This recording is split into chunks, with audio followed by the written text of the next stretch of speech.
Tiahuanaco, también conocido como Tiwanaku, es uno de los yacimientos arqueológicos más enigmáticos y antiguos de América del Sur.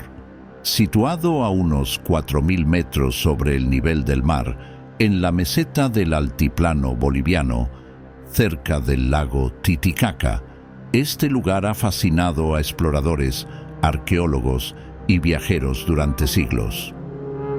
Lo que más desconcierta son sus impresionantes construcciones, monumentos y esculturas que parecen desafiar las capacidades técnicas de las civilizaciones precolombinas.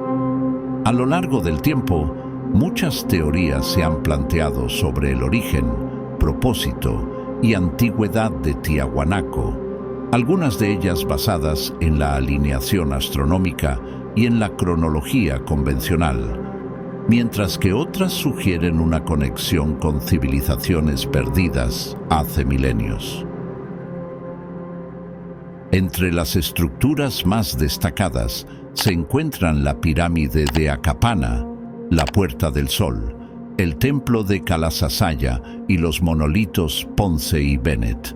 Lo que más sorprende a los arqueólogos es la precisión en el ensamblaje de los bloques de piedra, algunos de los cuales pesan decenas de toneladas.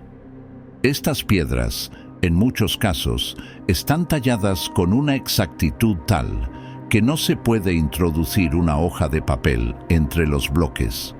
La pirámide de Acapana, por ejemplo, es una estructura de 7 terrazas escalonadas que alguna vez estuvo cubierta de piedras finamente talladas. Aunque actualmente se encuentra erosionada, los restos de su diseño sugieren un impresionante conocimiento de ingeniería hidráulica, ya que había un sofisticado sistema de canales subterráneos para el drenaje del agua de lluvia. Otro ejemplo enigmático es la Puerta del Sol, un monolito de una sola pieza de andesita que pesa aproximadamente 10 toneladas. La intricada talla en la parte superior, con representaciones de figuras antropomorfas y símbolos astronómicos, ha sido objeto de intensos estudios. Algunos expertos creen que estas figuras representan un calendario solar y lunar, lo que indicaría que los constructores de Tiahuanaco poseían un profundo conocimiento astronómico. Los monolitos Ponce y Bennett son esculturas de piedra que representan figuras humanas con detalles de vestimenta y objetos rituales. Lo fascinante es que estos monolitos tienen estilos que parecen adelantados para su época, mostrando un nivel de maestría en el tallado de la piedra que no se esperaba de una civilización de ese tiempo. Cuando los conquistadores españoles llegaron a los Andes en el siglo XVI, quedaron asombrados por las ruinas de Tiahuanaco. Los cronistas de la época se preguntaban cómo una civilización indígena, que en su opinión era atrasada tecnológicamente, había sido capaz de construir tales estructuras. En sus escritos expresaron perplejidad y admiración por las ruinas. Pedro Cieza de León, en su Crónica del Perú, 1553, escribió: Tiwanaku parece haber sido construido por gigantes. Tan enormes son sus piedras y tan intrincada su forma. Ninguno de los indígenas sabe con certeza quién las erigió ni con qué propósito. Cieza de León describe la magnitud de las ruinas y expresa su asombro por la falta de conocimientos entre los locales sobre su origen. Otros cronistas como José de Acosta, en su obra Historia Natural y Moral de las Indias, 1590, también mencionan Tiahuanaco. Acosta escribió: son ruinas tan antiguas que los propios habitantes no pueden decir de dónde vienen ni quién las construyó. Uno de los aspectos más fascinantes de Tiahuanaco es la controversia sobre su antigüedad. La cronología tradicional basada en la arqueología sostiene que la civilización de Tiahuanaco floreció entre los años 400 y 1000 después de Cristo. Sin embargo, algunos investigadores creen que las ruinas son mucho más antiguas e incluso proponen una datación de miles de años antes de lo establecido. Una de las teorías más difundidas sobre la antigüedad de Tiahuanaco se basa en la alineación astronómica de sus construcciones. Investigadores como Arthur Poznański, un ingeniero y arqueólogo austriaco-boliviano, sostuvieron que el complejo fue diseñado como un observatorio astronómico. Poznański argumentaba que la posición de los solsticios y equinoccios en relación con los monumentos sugiere que Tiahuanaco fue construido hace aproximadamente 15.000 años, mucho antes de las civilizaciones precolombinas conocidas. Poznański, en su obra Tiwanaku, la cuna del hombre americano, escribió: la orientación de los bloques de piedra en Calasasaya con respecto a los solsticios y equinoccios sugiere una fecha extremadamente antigua para la fundación de Tiahuanaco. Los cambios en la inclinación del eje terrestre desde esa época refuerzan esta hipótesis.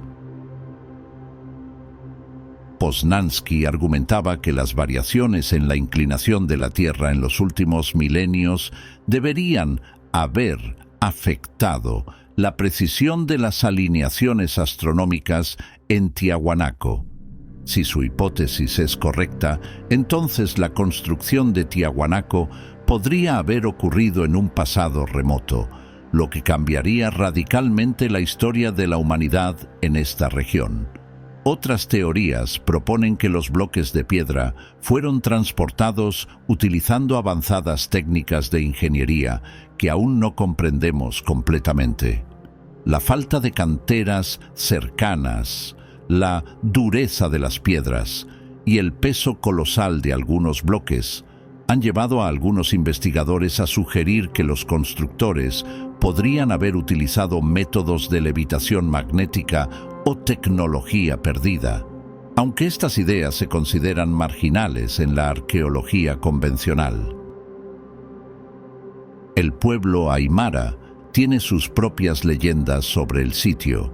Según la tradición oral, Tiahuanaco fue el lugar donde los dioses crearon a la humanidad. La leyenda más conocida es la del dios Viracocha, quien emergió de las aguas del lago Titicaca y creó el sol, la luna y las estrellas en Tiahuanaco. Viracocha también creó a los primeros seres humanos de piedra en este lugar y luego los dispersó por todo el mundo. Esta conexión entre Tiahuanaco y los mitos cosmogónicos refuerza la idea de que el sitio no solo tenía una función astronómica y ceremonial, sino que también era considerado sagrado. Tiahuanaco sigue siendo uno de los mayores misterios de la arqueología andina. Sus construcciones, tan enigmáticas como impresionantes, desafían las explicaciones convencionales sobre las capacidades técnicas de las civilizaciones precolombinas. Los cronistas españoles que la visitaron en el siglo XVI quedaron igualmente perplejos, y las teorías modernas sobre su antigüedad y propósito continúan siendo objeto de debate. Ya sea como observatorio astronómico, centro ceremonial o ciudad sagrada, Tiahuanaco guarda secretos que, incluso después de siglos de estudio, aún no hemos desvelado completamente. La clave de su verdadera historia podría residir en un entendimiento más profundo de la relación entre las antiguas civilizaciones andinas y el cosmos.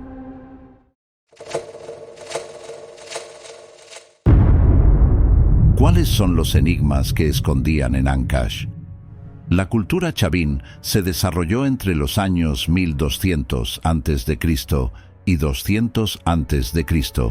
y fue una de las más importantes de la época preincaica, situándose en lo que hoy es el distrito chavín de Huántar, en la provincia de Huarí, Ancash. El centro religioso Chavín de Huántar llegó a ser un importante sitio de peregrinación, y el arte de Chavín fue igualmente influyente en las culturas contemporáneas y tardías, desde los paracas hasta los incas, ayudando a difundir las imágenes e ideas de Chavín y establecer el primer sistema andino de creencias universal.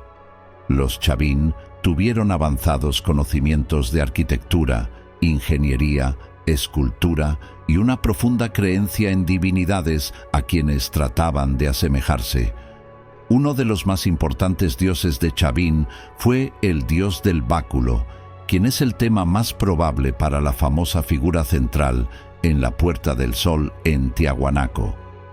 Precursor del dios creador andino Viracocha, el dios báculo estaba asociado con la fertilidad de la agricultura y usualmente sostiene una vara en cada mano, pero también está representado en una estatua del Templo Nuevo en el sitio de culto de Chavín de Huántar. Esta figura de medio metro representa la dualidad masculina y femenina, con una mano sosteniendo una concha spondylus y en la otra una concha strombus. Otra representación celebrada en el mismo yacimiento es la Estela Raimondi, una losa de granito de 2 metros de alto, con el dios inciso en un bajo relieve como una figura sin género específico, con pies con garras, talones y colmillos, en una imagen que puede ser leída en 2 direcciones. Una segunda deidad importante de Chavín era el dios jaguar con colmillos, también un tema popular en el arte de Chavín.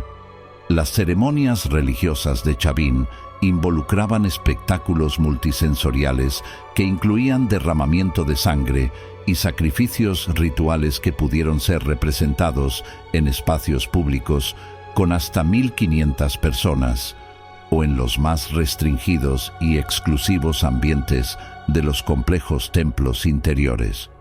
Una importante característica del culto era el sacerdocio de chamanes, quienes se ponían a ellos mismos en trances por vía de plantas alucinógenas, tales como las hojas de coca y ciertos tipos de cactus y hongos. Un aura añadida de misterio religioso era lograda con la quema de incienso, sacerdotes apareciendo de repente encima de los templos por medio de escaleras secretas internas, y una cacofonía de sonidos musicales de los cantantes y trompetas de caracola.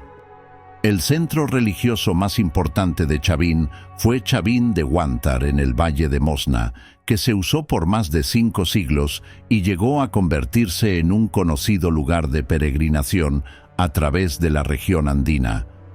El sitio está significativamente ubicado en el punto de encuentro de 2 ríos, una típica tradición andina, el Mosna y el Huaxexa.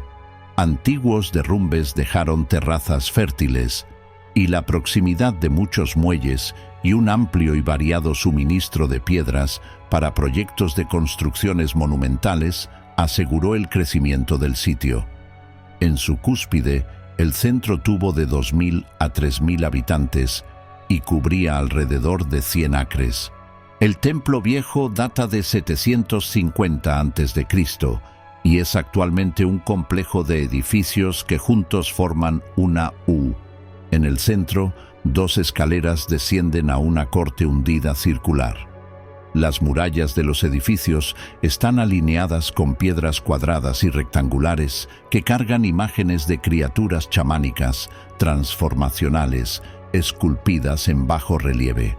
Las figuras combinan rasgos humanos con colmillos y garras de jaguar y visten tocados de serpiente, simbolizando visiones espirituales. El monolito lanzón de 4,5 metros de alto toma la forma de un arado de pie andino tradicional y se encuentra en profundidad dentro del laberinto interior del templo viejo. Muestra a una criatura supernatural con colmillos y garras que están decoradas con serpientes. La criatura apunta abajo con una mano y arriba con la otra, quizás un indicativo de su liderazgo sobre los reinos terrestres y celestiales. Se piensa que este monolito era quizás el sitio de un antiguo oráculo que daba respuestas a las demandas de los peregrinos, quienes en turno dejaban ofrendas de oro, obsidiana, conchas y cerámicas. También habían muchas cámaras de piedra en el templo interior a través del cual corría el agua bajo presión, creando así un ruido en el interior de los confines de las cámaras y evocando acompañamiento a las declaraciones del oráculo. La característica más llamativa del Templo Nuevo, del 500 a.C., cual fue realmente una extensión del complejo del Templo Viejo, son las 100 cabezas de piedra supervivientes que alguna vez sobresalieron de las murallas exteriores. Estas forman una serie transformacional y de cambio progresivo de forma humana a jaguar. El templo en su nueva forma medía 100 metros de longitud y alcanzó una altura de 16 metros con 3 niveles. Su portal de entrada blanco y negro está flanqueado en cada lado por una columna simple. Una carga la imagen de un águila, la otra de un halcón, representando lo femenino y masculino respectivamente, en un típico ejemplo chavín de dualidad. El arte de Chavín está cargado de imágenes de felinos, especialmente jaguares, serpientes y animales rapaces, así como seres supernaturales, a veces con feroces miradas con colmillos. Las criaturas a veces son dinámicas, se presentan en 2 estados a la vez, y diseñadas tanto para confundir y sorprender. Las imágenes son también muchas veces anatrópicas, se pueden ver desde diferentes direcciones. Como el historiador del arte R.R. Stone resume, un fuerte efecto perceptivo, ciertamente calculado por los artistas de Chavín, inspira confusión, sorpresa, miedo y terror a través del uso de imágenes dinámicas y cambiantes que contienen varias lecturas dependiendo de la dirección desde la que se miren. Es igualmente notable que muchos de los animales de las imágenes Chavín son de las distantes selvas bajas y así ilustran la lejana influencia alcanzada por la cultura Chavín, un punto más confirmado por la presencia de Chavín de Guantar en ofrendas votivas de culturas cientos de kilómetros distantes. El dios del báculo fue otro tema popular en la escultura, cerámica y textiles Chavín. Los textiles de algodón pintado de Chavín son, de hecho, los más tempranos ejemplos de cualquier cultura andina y toman la forma de tapices, cinturones y ropas.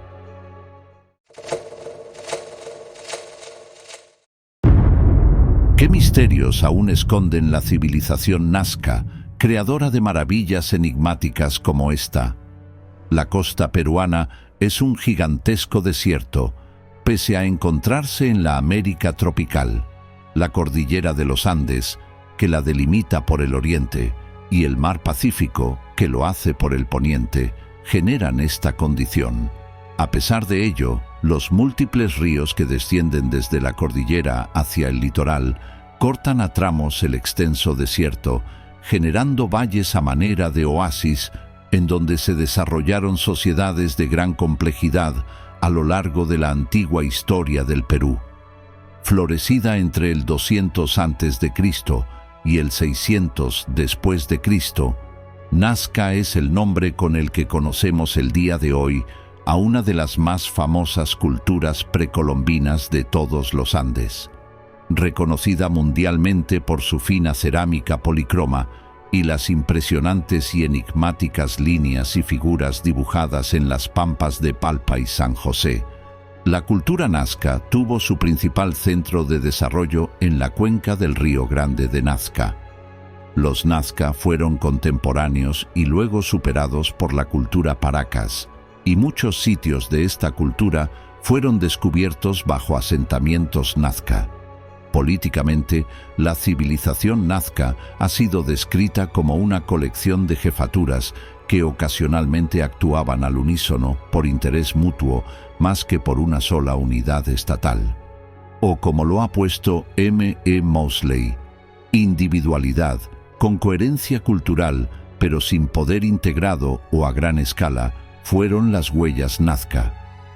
Esta interpretación es reforzada por el arte y la arquitectura de los Nazca, que muestra temas comunes a través de los asentamientos, pero al mismo tiempo que hay una falta general de uniformidad en el planeamiento urbano o evidencia de centralización.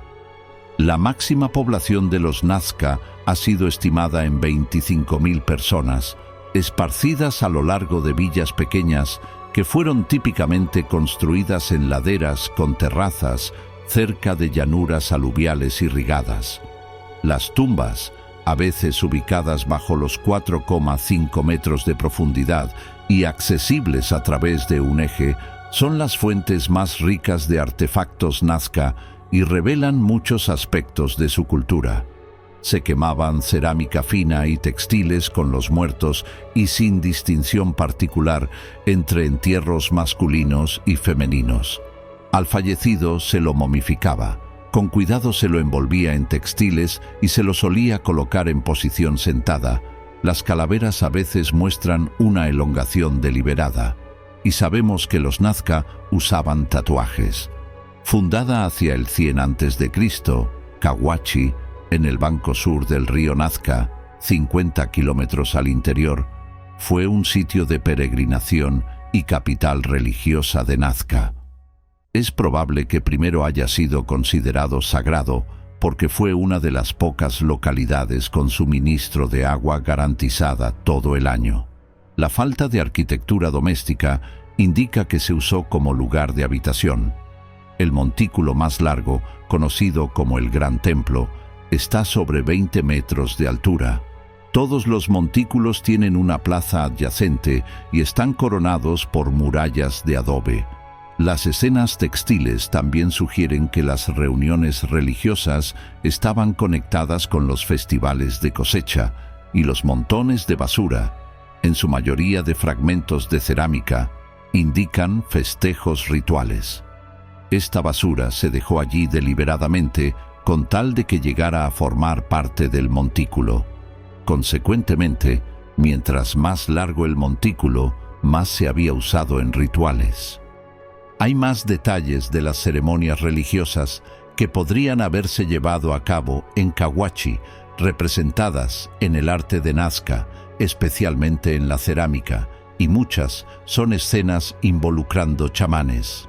Estas figuras religiosas, en un trance inducido por drogas, apelaban a los espíritus de la naturaleza para garantizar condiciones favorables para la abundancia de la agricultura. La música era una parte importante de estos ritos, como evidencian los tambores cerámicos y las flautas de pan en los registros arqueológicos. El principal dios Nazca parece haber sido el ser oculado, que es representado en el arte como la figura de una deidad voladora vistiendo cuerdas de cabezas trofeo. Se lo suele representar en la cerámica y los diseños textiles en una posición horizontal, con serpientes fluyendo de su cuerpo. Otros rasgos característicos son los grandes ojos con mirada fija y la lengua serpenteante. Los Nazca dibujaban geoglifos y líneas cruzadas que rodeaban desiertos y cerros, que fueron dibujos estilizados de animales, plantas y humanos, o líneas simples que conectaban lugares sagrados o señales de fuentes de agua. Se discute su propósito exacto, pero la teoría más extendida es que fueron diseñadas como camino, para caminar sobre ellas en ritos religiosos y procesiones. Estas antiguas líneas fueron hechas notablemente fácil y rápidamente removiendo la superficie oscura oxidada de las rocas que yacían cercanamente dispersas a través del colorido piso ligero de la pampa. La mayoría de los diseños solo son visibles desde el aire, pero algunos se hicieron en colinas y son visibles desde el suelo. Las líneas podían ser simples, derechas o curvas, o en grupos, y podían cruzarse una a la otra en complicadas redes. El ancho y el largo pueden variar. Una de las líneas rectas más largas es de 20 kilómetros de largo, y el total combinado del largo de las líneas de Nazca ha sido estimado hacia los 1.300 kilómetros. Las líneas que solían describir una forma específica están generalmente compuestas de una sola línea continua. Los diseños podían ser formas geométricas o animales tales como el colibrí, la araña e incluso una ballena asesina. También había árboles, plantas y flores, así como figuras humanas. Los Nazca han ganado una reputación por el gran arte y su cerámica finamente trabajada es un excelente ejemplo. Los recipientes eran de paredes delgadas y podían tomar una gran variedad de formas. Las formas distintivas incluían los contenedores de doble vertedero con una sola manija y generalmente recipientes bulbosos sin fondo plano o base. Platos, vasos, jarras, tambores de efigie y flautas de pan también eran comunes. También había recipientes con forma de cabezas humanas, sin duda inspiradas en la práctica nazca de tomar cabezas trofeo en las batallas. Influenciada por los diseños tempranos de la cultura paracas, los recipientes de cerámica nazca se decoraban con combinaciones, antes de quemarlos, para producir una amplia gama de patrones vívidamente rendidos, dioses, imágenes chamánicas, crustáceos, cóndores, monos y criaturas míticas cambiantes, especialmente felinos. Los Nazca siguieron la creación de un estilo único y diseños que abarcaron desde lo naturalista a lo altamente ornamentado y de ahí a las formas altamente abstractas.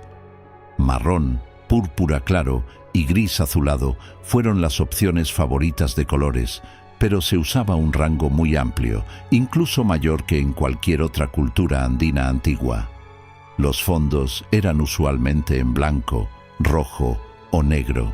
El esbozar figuras en negro era otro rasgo y otro ejemplo de deleite nazca en el diseño de línea. Los Nazca, como muchas culturas de Sudamérica, eran aficionados no solo a los tejidos de lana y bordado, como también a pintar el algodón liso con un orden de imágenes coloridas y motivos. Los textiles han sobrevivido notablemente bien, gracias al clima extremadamente seco, y muestran que los tejedores de Nazca poseyeron el rango completo de técnicas andinas y emplearon un impresionante rango de colores y sombras que produce diseños intrincados y detallados. Las figuras eran especialmente populares en los diseños y muy a menudo se representaban participando en escenas de cosecha que muestran tales productos alimenticios como el maíz y los frijoles. Las figuras animales, similares a las de los geoglifos y diseños cerámicos, también eran un tema popular. Telares, husillos, agujas, bolas de algodón y botes de tintes han sido todos excavados de yacimientos Nazca. Los trabajadores de metal Nazca trabajaban el oro en hojas delgadas que se cortaban para crear siluetas. Preferían mantener las superficies lisas y reflexivas. Apenas un poco trabajo de repujado ofrece una decoración económica. Las máscaras que producían estaban desgastadas sobre la boca y quienes las usaban parecían tener una barba de oro y bigotes. También se producían máscaras de oro entero, cabello de plumas y ornamentos para la nariz y la frente. Estas máscaras doradas transformaban la cara de quienes las llevaban y recuerdan las ceremonias de transformación que hacían los chamanes, un tema tan popular en el arte nazca.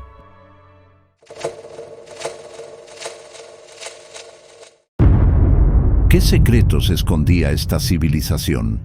La sociedad Chimú se desarrolló hacia los años 1200 a 1438 después de Cristo en el Horizonte Medio Intermedio Tardío, en la costa norte del actual Perú.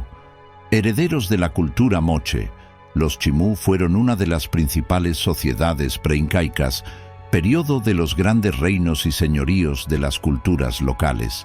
La cultura costeña Chimú, o señorío de Chimor, que surge al decaer el imperio Wari, alcanzó una avanzada organización política y social, siendo en un principio 900 a 1300 después de Cristo, Un pequeño grupo localizado en el antiguo Valle de Moche y zonas aledañas en los territorios donde siglos antes habitaron los mochicas, sus antecesores, para luego expandir sus dominios en su etapa de mayor desarrollo, 1300 a 1470, por toda una extensa franja del norte del Perú, desde Tumbes hasta el valle de Guarmey. Un reino en constante expansión que era una confederación de pequeños grupos que mantenían sus propios mitos, lengua y costumbres. Durante cerca de 600 años, los Chimú, con un ejército bien organizado, fueron expandiendo su territorio. Hacia 1370 conquistaron a la cultura lambayeque o sicán, lo cual contribuyó enormemente al desarrollo de la orfebrería en Chan Chan. Hacia 1470 fueron derrotados e integrados al imperio del Tahuantinsuyo por un ejército de más de 30.000 soldados comandados por Tupac Inca Yupanqui, hijo de Pachacútec o Pachacutic Inca Yupanqui, noveno en la lista de los emperadores incas del Cusco poco antes de la llegada de los españoles a América y al Perú. De acuerdo a las evidencias históricas, fue una conquista pacífica y Chan Chan no fue saqueada. Además de llevar al Cusco a Minchancamán, los incas trasladaron oro y plata para adornar el Templo del Sol. Cientos de artesanos, en especial ceramistas, orfebres y tejedores, asimilando la cultura chimú, considerados como los mejores arquitectos del Perú preincaico, destacaron en el plano urbanístico por sus formidables construcciones, ejemplificadas en la ciudadela de Chan Chan, la muralla chimú o la fortaleza de Paramonga. Entre los asentamientos más importantes destacan al norte del reino Farfán y Pacatnamú, y al sur Cerro Orejas y Chan Chan. De todos ellos sobresalen Pacatnamú en el valle de Jequetepeque, compuesto por varias pirámides truncas de índole ceremonial, rodeadas por murallas, pirámides que probablemente fueran la residencia de las divinidades locales, el sol, la luna y el mar. Y Chan Chan, el complejo arqueológico de barro más grande de la América prehispánica. Los orígenes del reino chimú están íntimamente ligados a un personaje legendario venido del mar, Takainamo o Chimor Capac, procedente de Paita o Tumbes. Implantó un estado despótico, militarista y de gobierno hereditario. Las leyendas de Nailamp en Sicán, el fundador mítico de Lambayeque y Tacayanamo en Chimú, transmitían fantásticamente las guerras iniciales por esas tierras.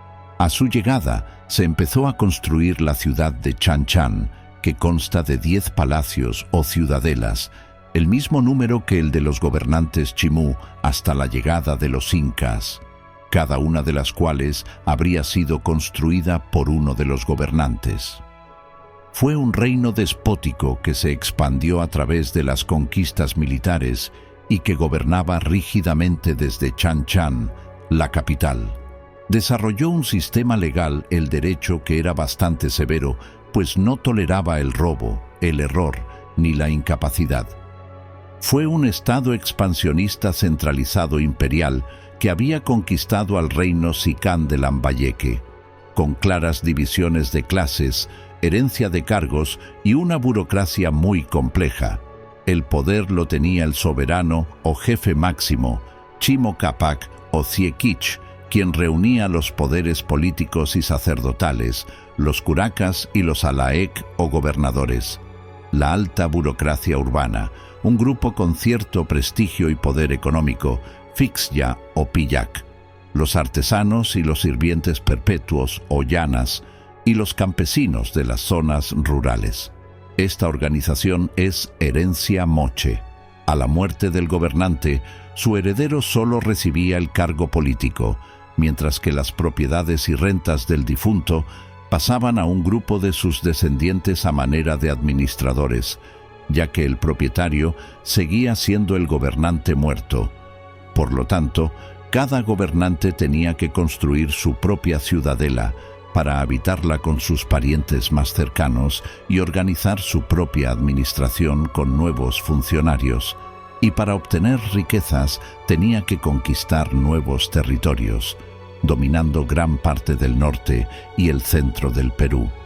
El sistema económico y social funcionaba por medio de una red de centros urbanos rurales que se encargaban de recaudar y enviar los tributos obtenidos a la capital, Chan Chan, desde donde se manejó, organizó y monopolizó la producción, el almacenamiento, la redistribución y el consumo de bienes y productos.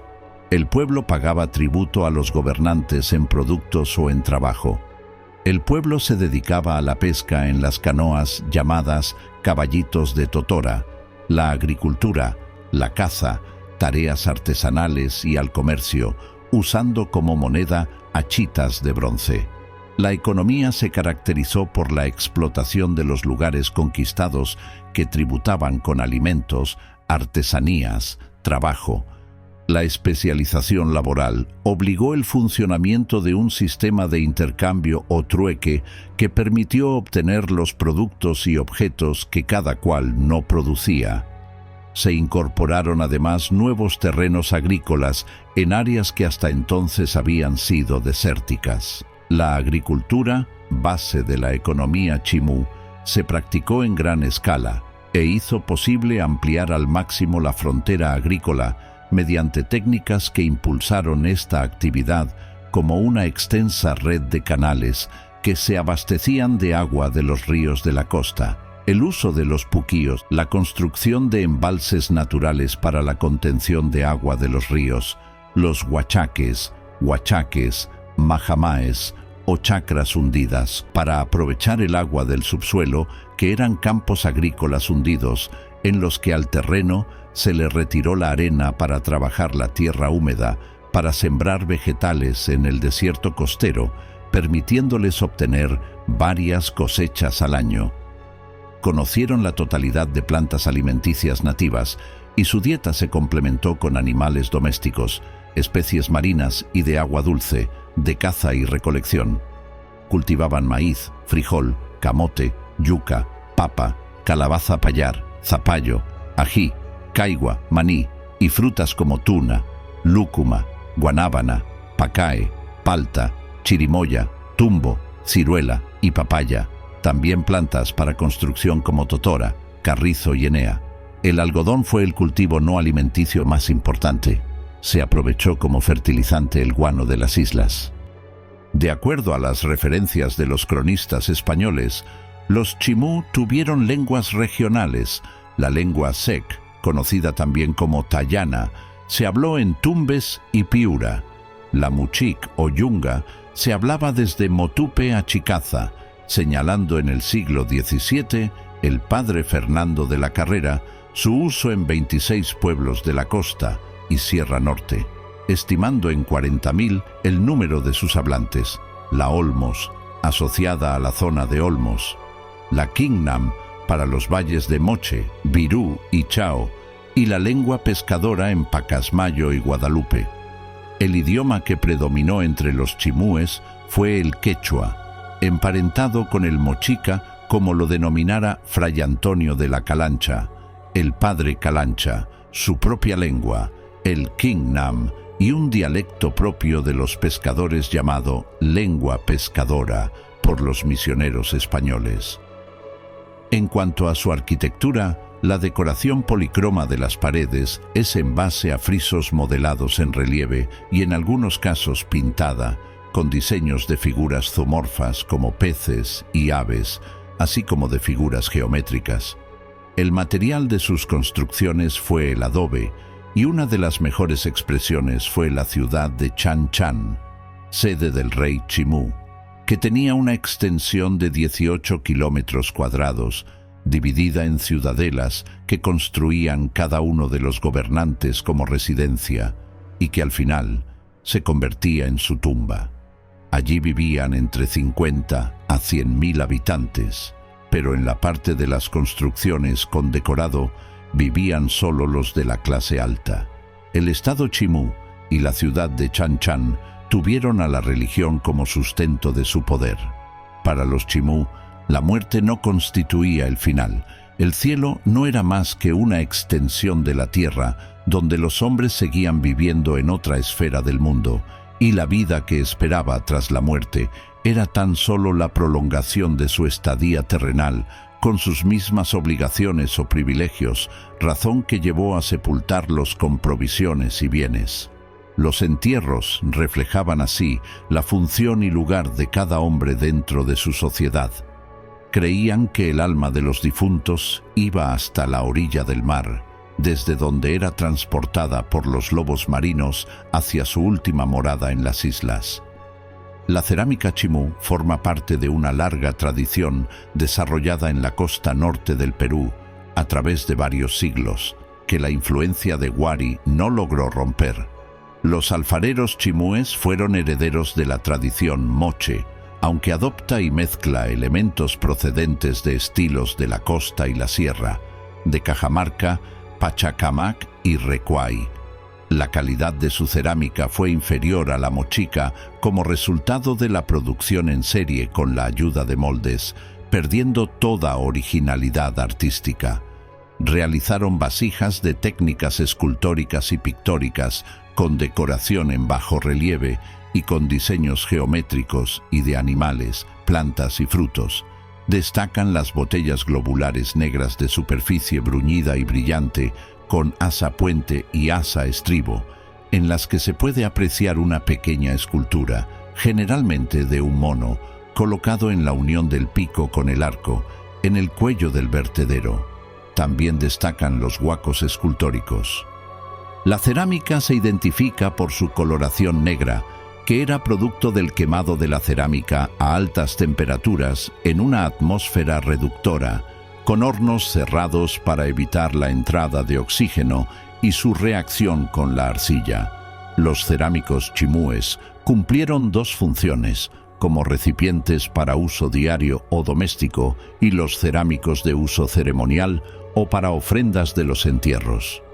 Los primeros fueron elaborados sin mayor acabado, mientras los funerarios muestran bastante dedicación.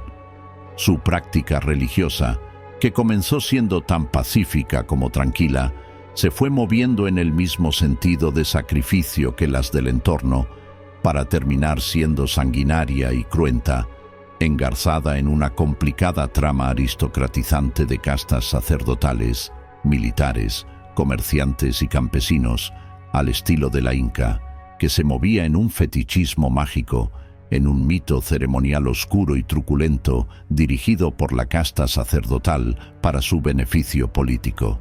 En la Huaca de la Luna, algunas tumbas pertenecían a adolescentes de 13 o 14 años de edad, y hay otra tumba que pertenece a un niño, ya que los sacrificaban a sus dioses, a la luna menores de 5 años, cuyos cuerpos eran envueltos en mantas de algodón de colores y enterrados en las explanadas de los templos, acompañados con frutas, y derramaban chicha sobre la tierra.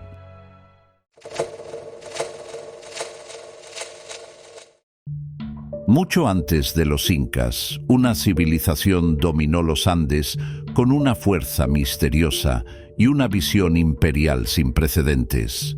Los Wari, arquitectos del poder y el enigma, dejaron huellas que aún desafían el tiempo. ¿Quiénes fueron realmente?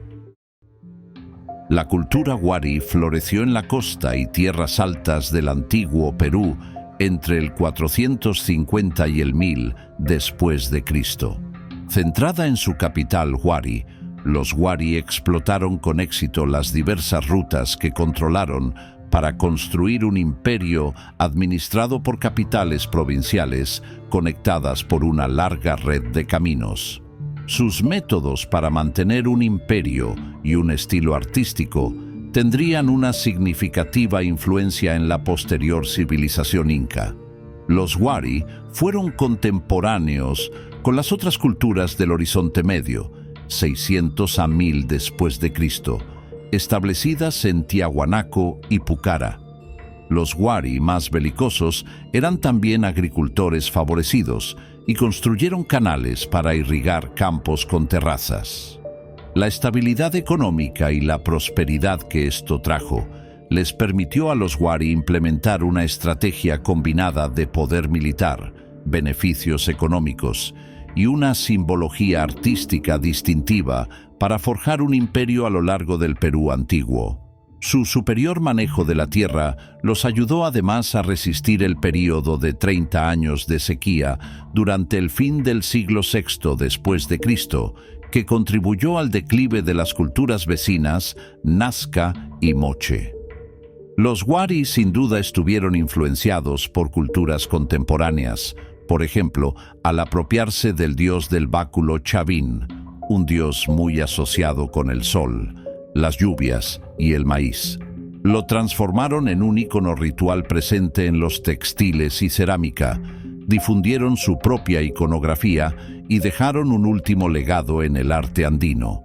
Los mejores ejemplos del arte Wari se aprecian en los hallazgos textiles que de vez en cuando representan al dios del báculo, plantas, la flor del cactus San Pedro, pumas, cóndores y especialmente llamas, lo que ilustra la importancia de estos rebaños de animales para los Wari.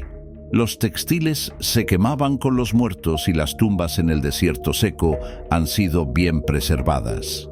Las figuras abstractas distorsionadas casi más allá del reconocimiento podían ser un esfuerzo por representar la transformación chamánica y los trances de conciencia por el consumo de sustancias que eran parte de las ceremonias religiosas Wari. Las formas populares de la cerámica Wari eran los recipientes de doble vertedero, presentes también en otras culturas andinas, urnas grandes, vasos, platos y figuras de efigies moldeadas. Los diseños decorativos estaban fuertemente influenciados por los que se usaban en la producción textil Wari. El dios del báculo era un tema especialmente popular para los vasos de verter, quero, así como guerreros con lanzas de dardos, escudos y túnicas militares. La presencia del dios de los báculos en las vasijas rotas Wari, que se asemeja a una divinidad que aparece grabada en la Puerta del Sol de Tiahuanaco, indicaría influencia cultural tihuanaquense. Esta imagen aparece dibujada en unas grandes urnas ayacuchanas que se conocen como estilo Conchopata, pues este es el sitio donde se les encontró por primera vez. La influencia de Tiahuanaco, así como la de Nazca, sería crucial en la formación cultural y religiosa de esta cultura. Poco se sabe sobre los detalles de la estructura administrativa Wari, ya que no parecían utilizar una forma de registro escrito. En cambio, usaron una herramienta llamada quipu, o registro de nudos. A pesar de ser más conocido por su uso en la contabilidad inca, muchos estudiosos creen que el primer uso como herramienta de registro ocurrió en Wari. Los arqueólogos, sin embargo, aún confían en una arquitectura administrativa homogénea y evidencia de una estratificación social significativa para ayudar a comprender mejor la compleja jerarquía sociopolítica de Wari. El descubrimiento a principios de 2013 de una tumba real intacta en el castillo de Huarmey ofrece una nueva perspectiva de la influencia social y política de los Waris durante este periodo. La variedad y extensión de los artículos funerarios que acompañan a las tres mujeres reales indican una cultura con una riqueza material significativa y el poder de dominar una parte significativa de la costa norte del Perú durante muchas décadas. En el manejo económico, la sociedad Wari no tuvo posesión de la moneda ni el mercado. El Estado monopolizó el abastecimiento, producción y distribución de los principales recursos.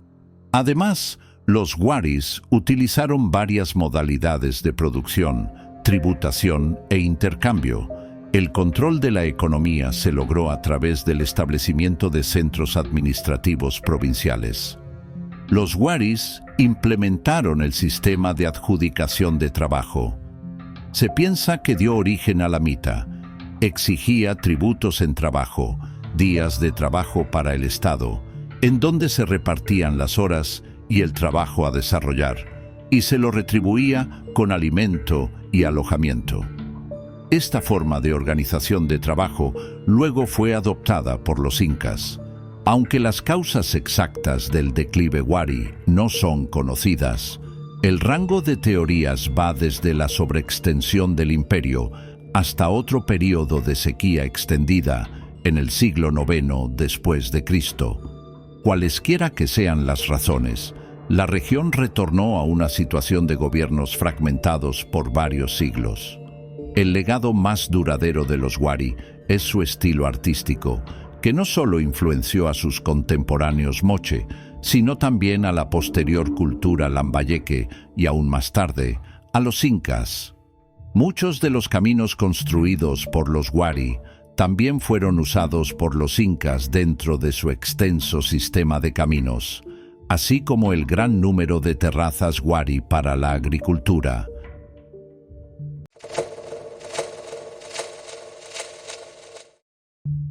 ¿Quiénes fueron ellos realmente? En las nubladas montañas del Amazonas peruano, una civilización desafió a la naturaleza y al tiempo. Los chachapoyas, los enigmáticos guerreros de las nubes, construyeron ciudades imposibles y dejaron un legado envuelto en misterio.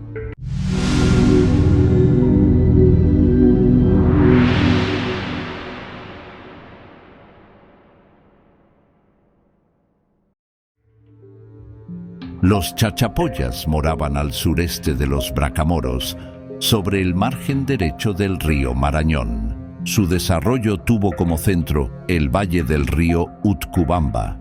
Abarcaba así la parte sur del actual departamento de Amazonas y sectores del noroeste del departamento de San Martín, como también espacios del extremo oriental del departamento de La Libertad.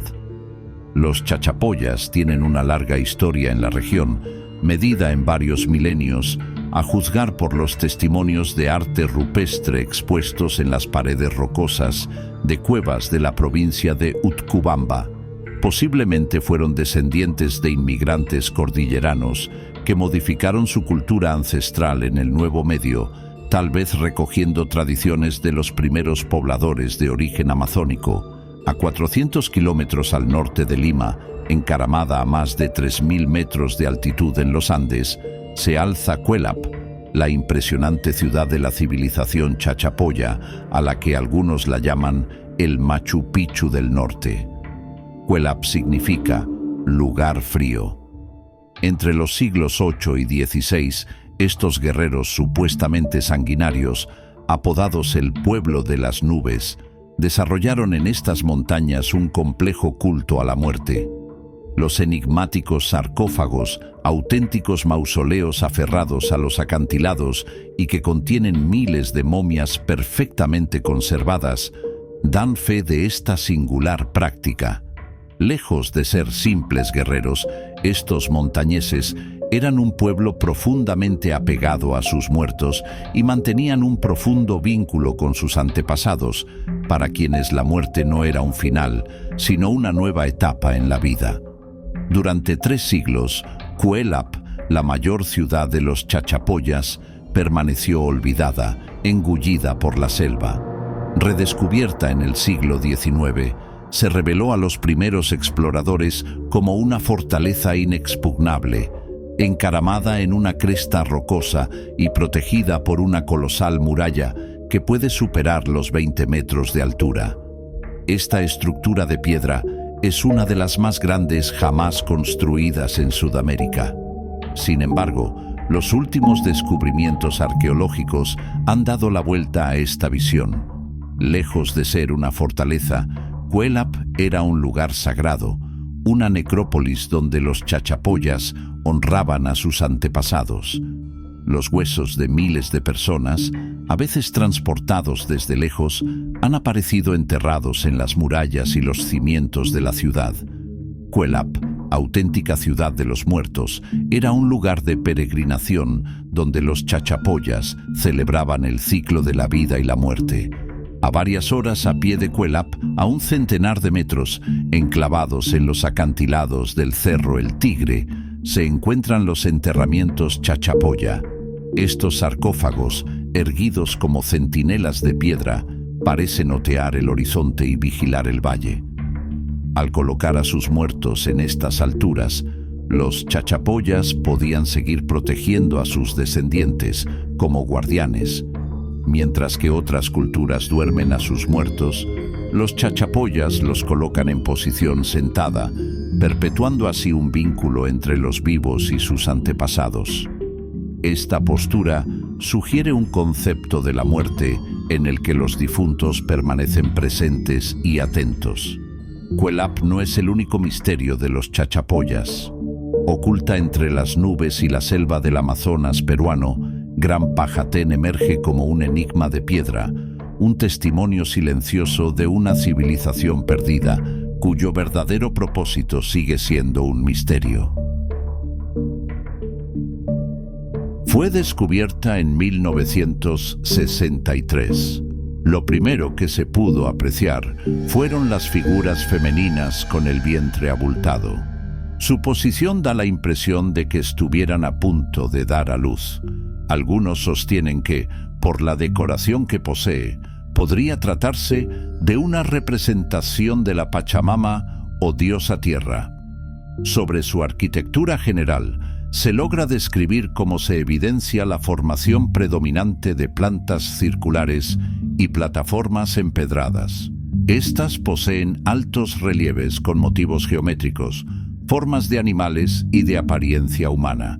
Entre las estructuras destacan unas figuras llamativas, similares a las cabezas clavas. Poseen tocados de estilos diferentes que no suelen repetirse una al lado de la otra. El Gran Pajatén es una obra maestra de la arquitectura precolombina. Consta de al menos 26 estructuras circulares construidas sobre terrazas y plataformas conectadas por caminos serpenteantes. Los edificios, elaborados con piedra local, están decorados con mosaicos que representan figuras geométricas, aves y formas humanas. Uno de los elementos más emblemáticos son las figuras antropomorfas con brazos y piernas flexionados, talladas directamente en la mampostería. Estas imágenes parecen evocar danzas rituales, lo que evidencia el propósito ritual del sitio. Asimismo, los diseños en zigzag y las grecas que adornan los muros superiores reflejan una habilidad artística excepcional, propia de la cultura chachapoyas y un profundo entendimiento del simbolismo andino. Además de su función ritual, se teoriza que el Gran Pajatén también pudo haber servido como una residencia para las élites locales. Las evidencias arqueológicas sugieren que los habitantes del sitio no solo construyeron edificios impresionantes, sino que también desarrollaron sistemas agrícolas avanzados para sostener a su población. Mientras que Cuelap se alza como una ciudadela monumental, el Gran Pajatén destaca por la minuciosidad de sus decoraciones y su aparente conexión con prácticas ceremoniales específicas. En la cultura chachapoyas existía dos tipos de tratamiento funerario: mausoleos de piedra labrada y sarcófagos de arcilla. Ambos se hallan en lugares prácticamente inaccesibles. Los mausoleos eran grandes grupos de construcciones cuadrangulares, con techo a dos aguas, cornisas grandes y nichos cuadrangulares o en forma de T. Entre los mausoleos más importantes están Rebash y Usator. Por otra parte, los sarcófagos cubrían el cuerpo del difunto, que se encontraba en cuclillas y envuelto con tejidos, y aparecían como una bóveda de forma cilíndrica o cónica. Aunque fueron conquistados por los incas, su cultura y tradiciones dejaron huellas que aún hoy fascinan. Los chachapoyas siguen siendo un misterio en muchos aspectos, pero su resistencia, ingenio y legado perduran en las alturas de la selva peruana.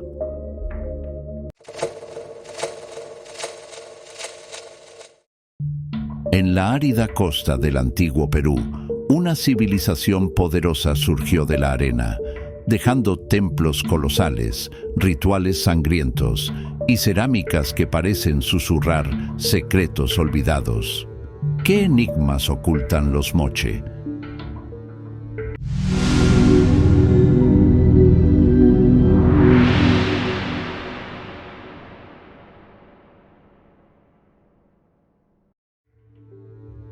También conocida como la cultura de Mochica, surgió entre la costa norte y los valles del Perú antiguo, en particular en los valles de Chicama y Trujillo, entre el 100 y 800 después de Cristo.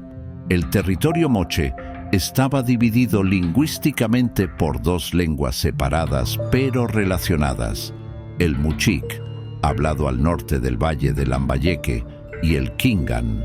Las dos áreas mostraron también diferentes estilos artísticos y arquitectónicos, y de esa forma el Estado moche puede ser descrito como una confederación más que como una entidad simple y unificada. Los moche eran contemporáneos con la cultura nazca más sobre la costa, pero gracias a sus conquistas de territorios circundantes, tuvieron la posibilidad de acumular las riquezas y el poder necesarios para establecerse como una de las culturas andinas tempranas más antiguas y únicas. Los moche también se destacaron en el arte con tal grado estético que sus murales, cerámicas y trabajo en metal naturalistas y coloridos se encuentran entre los más destacados de las Américas. Construyeron unos grandes templos en forma de pirámides accesibles por rampas llamadas huacas, construidas con bloques de adobe, y que presentaban los muros cubiertos de frescos labrados y pintados, plasmando dioses, aves y tejidos geométricos.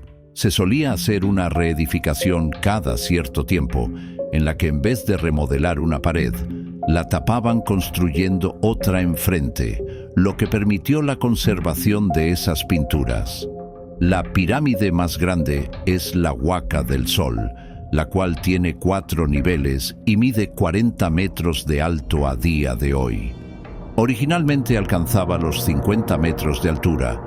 Cubría un área de 340 por 160 metros y estaba construida con alrededor de 140 millones de ladrillos, cada uno sellado con una marca del fabricante. Una rampa al lado norte da acceso a la cumbre, que es una plataforma en forma de cruz, la estructura más pequeña, conocida como la Huaca de la Luna. Mide 500 metros de distancia y fue construida con alrededor de 50 millones de ladrillos de adobe.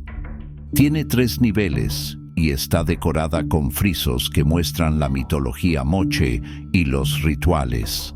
La estructura completa estuvo alguna vez cerrada dentro de una gran muralla de ladrillo de adobe. Ambas pirámides fueron construidas hacia el 450 después de Cristo. Tenían colores brillantes en rojo, blanco, amarillo y negro, y se utilizaban como escenario imponente para realizar rituales y ceremonias. Inicialmente, la religión y el arte moche estaban influenciados por la temprana cultura de Chavín, 900 a 200 a.C., y por las etapas finales de la cultura chimú. El conocimiento del panteón moche es incompleto, pero sabemos de Alpaek, el creador o dios del cielo, o su hijo, y sí, la diosa de la luna. Alpaek, típicamente representado en el arte moche con colmillos feroces, un tocado de jaguar, aros de serpiente, se creía que habitaba en las altas montañas. Para apaciguarlo, se ofrecían sacrificios humanos, especialmente de prisioneros de guerra, pero también de ciudadanos moche, y su sangre se ofrecía en copas de rituales. Si era considerada la deidad suprema, porque era la diosa que controlaba las estaciones y tormentas, que tenía tal influencia en la agricultura y la vida diaria. Además, la luna se consideraba incluso más poderosa que el sol, debido a que, si se podía hacer tanto en la noche como durante el día. Asimismo, es interesante el hecho de que los murales y descubrimientos, tales como la tumba intacta de la sacerdotisa, conocida como la Señora de Cao, ilustran que las mujeres podían jugar un rol prominente en la religión y ceremonia moche. Otra deidad frecuente que aparece en el arte moche es el dios decapitador mitad hombre, mitad jaguar, así llamado porque a veces está representado sosteniendo un cuchillo ceremonial de aspecto vicioso, tumi, en una mano, y cabezas cortadas de víctimas sacrificiales en la otra. El dios también puede ser representado como la figura de una araña gigante preparada para chupar la sangre vital de sus víctimas. El hecho de que estas escenas reflejen eventos de la vida real se sustenta por hallazgos arqueológicos, como el que está al pie de la Huaca de la Luna, donde los esqueletos de 40 hombres menores de 30 años muestran pruebas de haber sido mutilados y arrojados de la punta de la pirámide. Los huesos de los esqueletos muestran marcas de cortes. Las extremidades fueron arrancadas de sus posiciones y los huesos de las mandíbulas están perdidas de los esqueletos cortados. Curiosamente, los cuerpos reposan arriba de un suelo blando como consecuencia de las fuertes lluvias de El Niño, lo que revela que los sacrificios pudieron haber sido ofrecidos a los dioses moche con el propósito de aliviar este desastre ambiental. También se han descubierto copas ceremoniales que contienen trazas de sangre humana, y las tumbas han revelado individuos disfrazados y enjollados, casi exactamente como las figuras religiosas simbolizadas en los murales moche.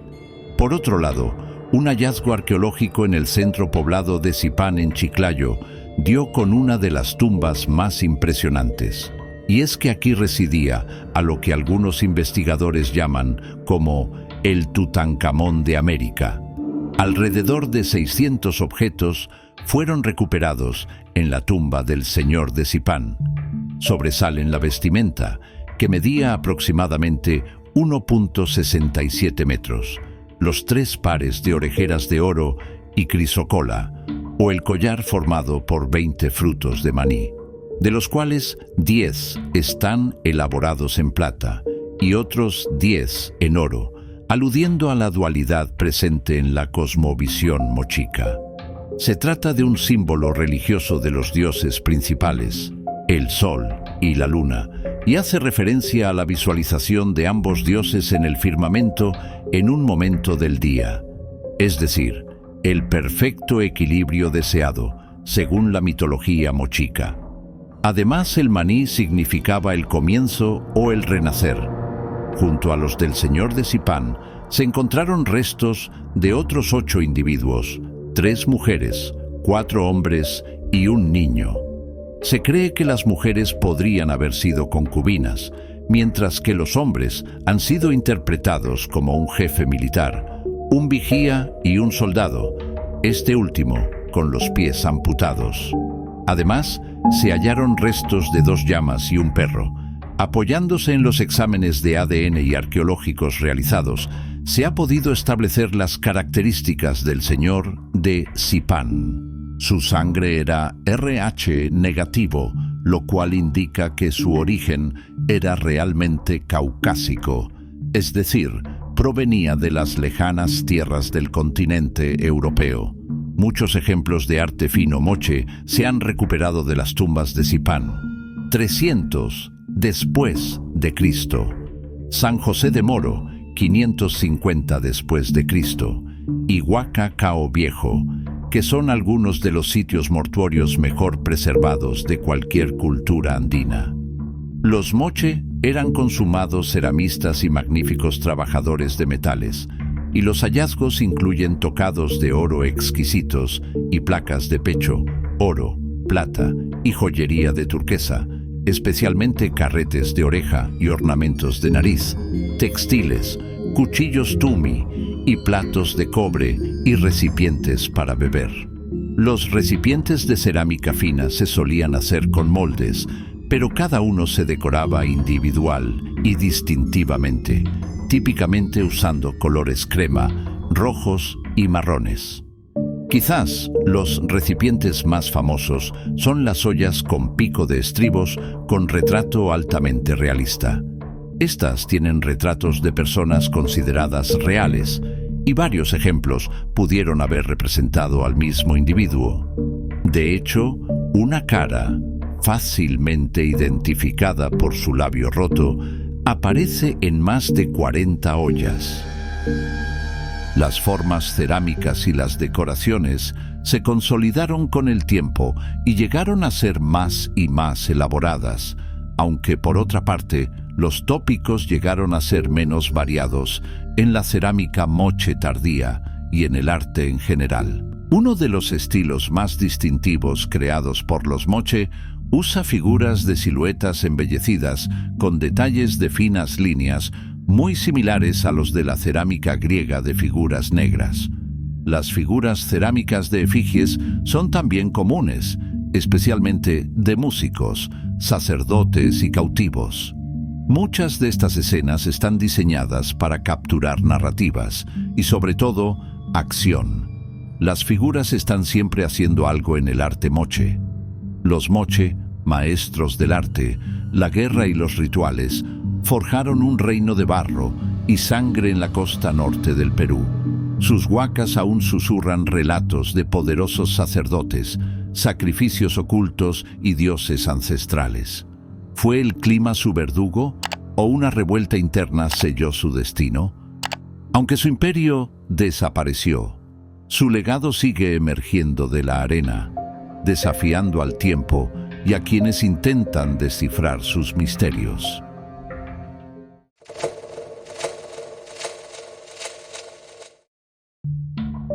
«73 entierros intactos en fardos funerarios, algunos con máscaras talladas, fueron descubiertos en Pachacámac. El sitio del hallazgo es un extenso complejo de cementerios de diferentes periodos al pie del templo pintado. Cerca de allí, también se descubrieron bastones de madera con imágenes de dignatarios del Imperio Wari. Los entierros datan de la segunda mitad del Horizonte Medio, es decir, de la época del Imperio Wari. Los fardos funerarios se depositaron inicialmente individualmente y posteriormente también en grupos. El estado de conservación de la mayoría de ellos es espectacular. Estos 73 entierros intactos en fardos funerarios datan del periodo de expansión del Imperio Wari prehistórico, es decir, alrededor del 800 a 1100 después de Cristo. Entre ellos destacan los entierros de individuos de ambos sexos que portaban máscaras de madera tallada y cerámica sobre las llamadas cabezas falsas. El descubrimiento fue realizado por un equipo de arqueólogos de la Pontificia Universidad Católica del Perú, dirigido por el profesor Krzysztof Makowski en Pachacámac, al sur de Lima, Perú. El sitio de Pachacámac es un famoso templo del período inca y oráculo de una deidad cuyo nombre, Pachacamac, significa el que da vida a la tierra. El sitio exacto del hallazgo es un extenso complejo de cementerios de diferentes periodos al pie del templo pintado. El complejo de cementerios ya fue descubierto a fines del siglo XIX por Max Uhle, considerado un pionero de la arqueología científica en los Andes. Fue Uhle quien atribuyó el culto del templo a una deidad llamada Pachacamac. Uhle no publicó sus hallazgos, aparte de descripciones generales del plano del sitio, la arquitectura, las excavaciones y la estratigrafía. El cementerio sufrió una destrucción sistemática tanto antes como después del trabajo de campo de Uhle. La primera fue por la campaña para erradicar las creencias paganas llevada a cabo durante la época colonial, extirpación de idolatrías. Luego, desafortunadamente, por los ladrones de tumbas. Se puede suponer que solo un pequeño porcentaje de las tumbas que excavó estaban bien conservadas. De ahí la singularidad del descubrimiento actual. Villavicencio y Ana Fernández se centró deliberadamente en una zona donde se había derrumbado un alto muro que databa de los periodos Inca y colonial. Se suponía que las pilas de adobe habrían dificultado el acceso de los ladrones a las tumbas. Esto resultó ser correcto. El descubrimiento de un conjunto bien conservado de entierros individuales y colectivos data precisamente de la segunda mitad del Horizonte Medio. Esto es crucial para establecer qué papel en el desarrollo cultural de los Andes prehispánicos se puede atribuir a la presunta conquista del Imperio Wari, junto con su capital en Ayacucho, y su historia posterior hasta su colapso final en 1000 a 1100 después de Cristo. Es muy importante poder comparar los resultados de esta investigación con otro sitio extremadamente importante en la costa del mismo período, el castillo de Warmey, también estudiado por académicos polacos, colegas y exalumnos del profesor Makowski. La población surgida a raíz de la conquista de la costa central peruana hacia el año 800 después de Cristo y el abandono de los templos y otros centros de poder de la cultura lima, que datan de alrededor del 300 al 800 después de Cristo, utilizó cerámica asociada a las tradiciones ayacuchanas, pero también vasijas caracterizadas por influencias de la costa norte peruana. Los ritos funerarios también cambiaron por completo. La iconografía del famoso ídolo, que probablemente fue el principal objeto de culto en Pachacámac durante el período Wari, indica fuertes vínculos con las creencias de la costa norte. El descubrimiento de 2 bastones, también realizado por un equipo dirigido por el profesor Makowski, confirma estas conclusiones. Los bastones estaban tallados en madera y decorados con imágenes de 2 dignatarios con tocados de estilo tiwanaku. Se encontraron en un estrato de asentamiento contemporáneo al cementerio y a poca distancia de este. Se ubicaron en un depósito votivo cubierto con una capa de fragmentos de la concha tropical Spondylus princeps, importada de Ecuador. El estilo de estos bastones es comparable al de la famosa imagen de culto conocida como el ídolo de Pachacámac. Esta talla de madera representa a 2 deidades de pie sobre un pedestal alto. Cada una mira a la otra como el Jano romano, pero las 2 figuras están claramente unidas espalda con espalda, y cada una tiene un carácter diferente, es decir, un aspecto celestial frente a uno telúrico, y posiblemente también sean de diferente sexo. Estilísticamente, el ídolo se acerca más a la iconografía conocida del castillo de Warmey, entre otros lugares, que de los centros religiosos Wari de Ayacucho. Los resultados de la investigación hasta la fecha indican que durante el Imperio Wari, específicamente entre el 800 y el 1100 después de Cristo, Pachacámac tenía características de asentamiento, con una plataforma ceremonial. Esta plataforma se encuentra actualmente oculta bajo los escombros y terrazas del templo pintado del período Inca. El cementerio descubierto por las excavaciones del profesor Makowski no presenta las características de una necrópolis de élite.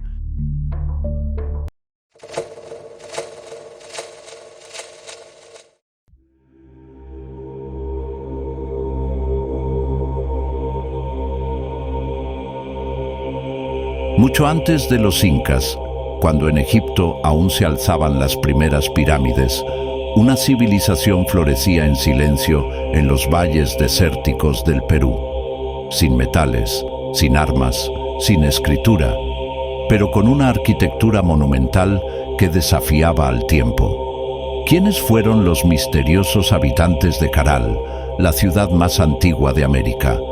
¿Cómo lograron levantar pirámides y crear una sociedad compleja hace casi 5.000 años sin dejar huellas de violencia? Acompáñanos a descubrir los secretos de esta civilización perdida que reescribe la historia del continente. La civilización Caral fue una sociedad compleja de la América precolombina que se desarrolló aproximadamente entre 3500 y 1800 a.C., en el área norcentral del actual Perú. Se le considera como la más antigua civilización de América y uno de los 6 focos o sitios donde la civilización se originó por separado en el mundo antiguo. Esta civilización floreció a lo largo de los valles de 3 ríos que recorren la provincia de Barranca, al norte de Lima: el Fortaleza, el Pativilca y el Supe. Más al sur, en el valle del Guaura, existen también sitios asociados. Pero de todos esos valles destaca el de Supe, en donde en apenas 40 kilómetros desde el mar se han identificado unos 20 asentamientos de esta civilización, siendo el de mayor dimensión y complejidad la llamada ciudad de Caral, cuyo fechado radiocarbónico más antiguo es de 2700 a.C. De este sitio es de donde se deriva el nombre dado a la civilización, así como a su sociedad y a su cultura. Destaca también el sitio de Áspero, en la desembocadura del Supe, que estuvo muy vinculada a la ciudad de Caral. Los estudios han demostrado que esta civilización fue contemporánea de otras civilizaciones primigenias del mundo, como las de Egipto, India, Sumeria o China. Pero a diferencia de ellas, que intercambiaron sus logros, Caral se desarrolló en completo aislamiento, sin recibir los aportes de otros. En América, Caral es la más antigua de las civilizaciones prehispánicas, superando en edad a la cultura olmeca de Mesoamérica, que anteriormente era considerada como la más antigua civilización americana. Supera también en antigüedad a la cultura chavín, que durante mucho tiempo había sido considerado como la primera alta cultura o cultura madre del antiguo Perú. Actualmente, según todos los indicios, se puede afirmar que a partir de la civilización Caral se originó la civilización andina.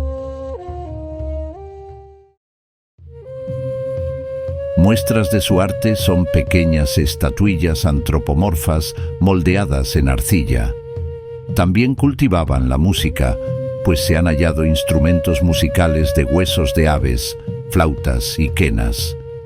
Su logro más impresionante fue su arquitectura monumental, que incluía grandes pirámides de plataformas superpuestas y plazas circulares hundidas. Utilizaron técnicas constructivas como la de los shikras. La evidencia arqueológica sugiere también que desarrollaron la tecnología textil, a base de fibra de algodón y de otros vegetales. Se presume que se requirió de un gobierno sofisticado para administrar todo ese ámbito territorial.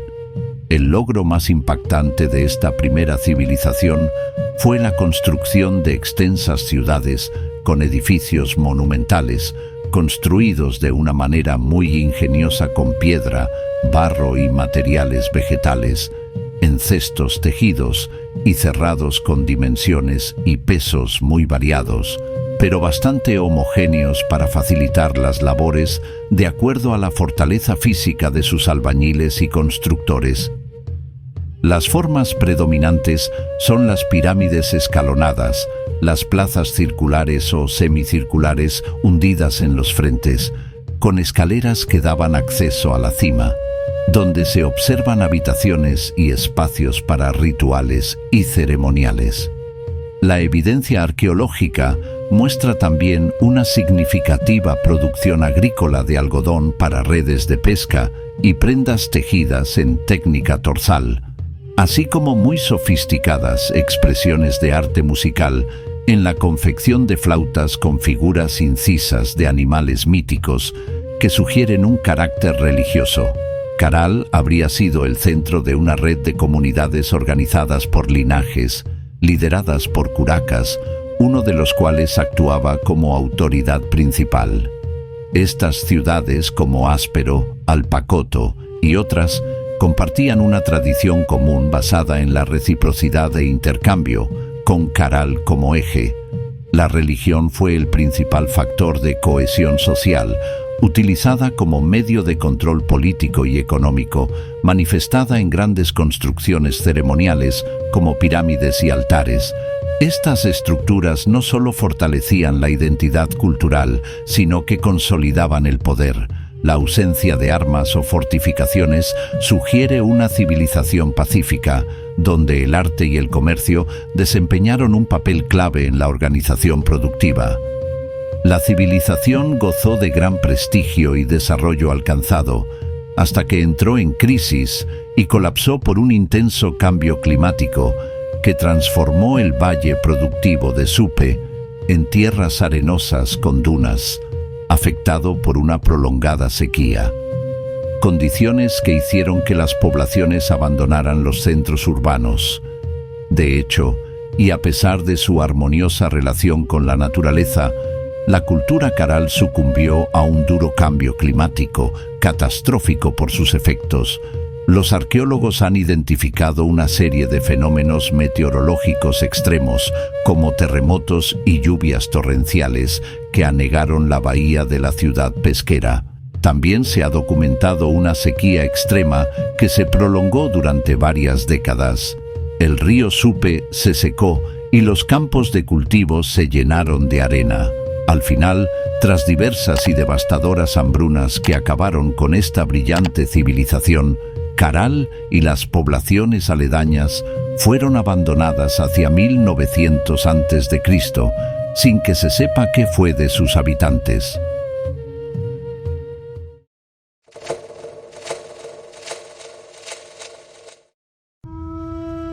En las arenas del norte del Perú surgió una civilización marcada por el misterio, el oro y los dioses del mar. Con templos imponentes, tumbas reales intactas y un legado de poder simbólico, los Lambayeque desafiaron al tiempo. ¿Quiénes fueron estos antiguos señores del desierto que enterraban a sus reyes con máscaras doradas y secretos aún no revelados? Acompáñanos a descubrir el enigma de la cultura Lambayeque, una de las más sofisticadas y fascinantes del antiguo Perú. La cultura Lambayeque o Sicán es una cultura arqueológica del antiguo Perú que se manifestó entre los siglos VIII y XIV después de Cristo en el territorio costeño, que corresponde al departamento de Lambayeque, llegando a su apogeo entre los siglos X y XI. Esta cultura se formó tras el declive de la cultura moche, asimilando gran parte del conocimiento y tradiciones culturales de esta. Destacaron en arquitectura e incluso llegaron a ser grandes navegantes. Si los moche asombraron con la belleza de sus joyas y su ingeniería hidráulica, los Lambayeque sorprenden aún más con sus aleaciones, sus finos acabados y sus enormes sistemas de irrigación. Aunque no lograron el tamaño de los moche ni su complejidad política, no cabe duda de que en estas artes fueron sus discípulos predilectos. Ejemplares emblemáticos del arte lambayeque son el tumi, o cuchillo ceremonial de oro, y la máscara funeraria de oro. Es de destacar también la tumba fastuosa del llamado Señor de Sicán, descubierta en la Huaca del Loro, en Batán Grande, y la tumba de la sacerdotisa de Chornancap, descubierta en la Huaca del mismo nombre. En textilería realizaron las técnicas típicas como bordado, tejido, teñido y estampado, a las que se le agregó la técnica de la pluma. Habiendo surgido cuando la escultura Wari y Tiwanaku se hallaban en auge, Lambayeque añadió a la herencia cultural moche los aportes culturales de ambas civilizaciones. Por su ubicación geográfica, también recibió influencia cultural de la cultura cajamarca. Una cuarta influencia provino de los chimú. Pese a que Lambayeque era un poco más antigua, Ambos descendían de los Moche, solo que Lambayeque surgió en el norte, mientras que Chimú en el sur. Una leyenda, transmitida por el cronista español Miguel Cabello Balboa, relata que un gran rey de nombre Nay Lamp llegó por mar desde el sur, en medio de una gran flota de balsas y acompañado de una lujosa corte de funcionarios versados en diferentes artes y oficios. Desembarcó en la boca del río Faquisllanga y se adentró unos 2 kilómetros tierra adentro, instalándose en un lugar donde edificó una huaca a la que llamó Chot, que probablemente es la que se conoce actualmente como Huaca Chotuna. El rey trajo un ídolo de piedra verde, esmeralda o jade, llamado Yampayek, del que deriva el nombre de Lambayeque, que era una representación de su propia imagen, la misma que guardó en la huaca de Chot. Nay Lamp inauguró un largo periodo de paz y prosperidad en la región. Tuvo hijos en su esposa y 40 concubinas y murió en avanzada edad. La nobleza le enterró en su palacio, pero deseosos de hacer creer en su inmortalidad, anunciaron que, hastiado de la vida terrena, había empleado su poder para hacerse crecer alas y se había remontado en vuelo al cielo. Así fue convertido en divinidad. Nay Lamp inauguró una dinastía de varios soberanos, 12 en total, incluyendo a él. El último de ellos, el rey Fempalek, quiso trasladar el ídolo Yampayek a otro lugar, provocando la ira de los dioses.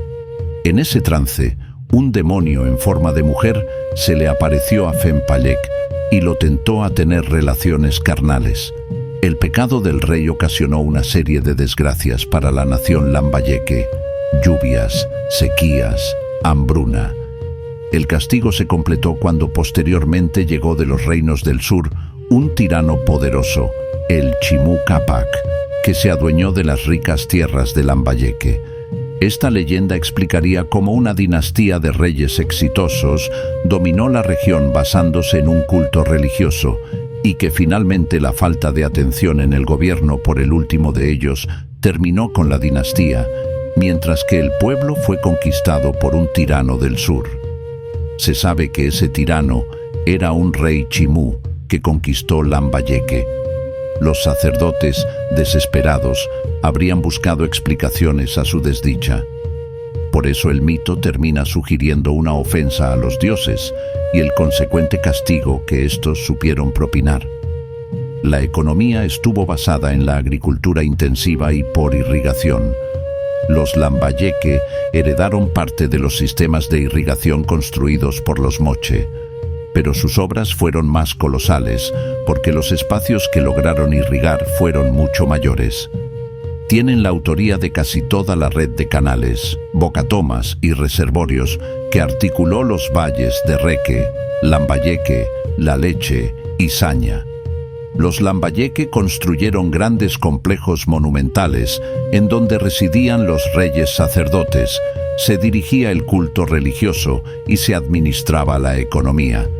Por el tamaño y la inexistencia de barrios populares, algunos estudiosos prefieren considerarlos centros ceremoniales y no ciudades. Eran complejos con varias pirámides hechas de ladrillos de adobe, todas truncas, sin vértice ni punta, igual que las de los Moches. Debido a las lluvias torrenciales que caen de tiempo en tiempo y a la acción de los inescrupulosos huaqueros, ladrones de tumbas antiguas, muestran poco de su antigua imponencia arquitectónica y están muy deterioradas. Las principales pirámides o huacas se hallan en Batán Grande, Tucumé y Apurlec. Hoy, entre huacas silenciosas y máscaras de oro, el espíritu de los Lambayeque sigue hablándonos desde el pasado, recordándonos que, bajo la arena, aún laten los ecos de un reino que desafió al olvido.